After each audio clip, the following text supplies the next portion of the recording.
कांग्रेस नेता राहुल गांधी मध्य प्रदेश के सतना में जनसभा को संबोधित किया। इस दौरान उन्होंने एक बार फिर भारतीय जनता पार्टी पर निशाना साधते हुए युवाओं की बेरोजगारी का मुद्दा उठाया। राहुल गांधी ने कहा कि जहां भी बीजेपी की सरकार है वहां युवा बेरोजगार है। राहुल गांधी ने कहा कि 1 साल हो गया मैं कन्याकुमारी से कश्मीर तक 4000 किलोमीटर देश की जनता के साथ पैदल चला। बारिश, गर्मी, बर्फ में हजारों लोग एक साथ भारत जोड़ो यात्रा में चले। बहुत सारे लोगों से बातचीत हुई, लाखों युवाओं से मिला, किसानों से मिला, मजदूरों से मिला, छोटे व्यापारियों से मिला। जब भी किसी युवा से मिलता था मैं उनसे 2 सवाल पूछता था कि आपने क्या पढ़ाई की है और क्या कर रहे हो। जवाब मिलता था इंजीनियरिंग की है, मेडिकल किया है, लीगल स्टडीज की है, लेकिन बेरोजगार हैं। जहां भी बीजेपी की सरकार है वहां युवा बेरोजगार हैं। राहुल गांधी ने कहा कि रोजगार बड़े उद्योगपति नहीं देते, रोजगार छोटे व्यापारी देते हैं। पहले हिंदुस्तान में लाखों छोटे यूनिट हुआ करते थे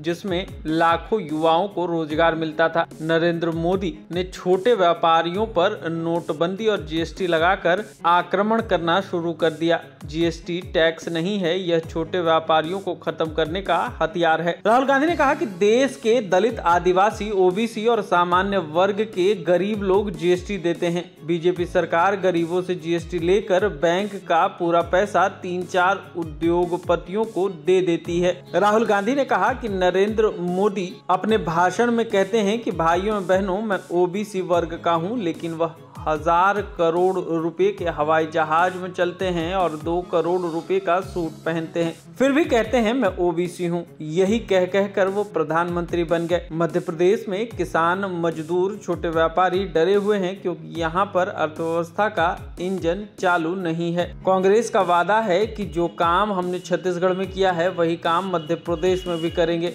पिछले बार बड़े उद्योगपति और अरबपति शिवराज जी और नरेंद्र मोदी जी के साथ मिलकर मध्य प्रदेश से आपकी सरकार चोरी कर ली, क्योंकि वह जानते हैं कि मध्य प्रदेश में कांग्रेस सरकार अडानी के लिए काम नहीं करेगी, वह सिर्फ किसानों, मजदूरों, छोटे दुकानदारों के लिए काम करेगी।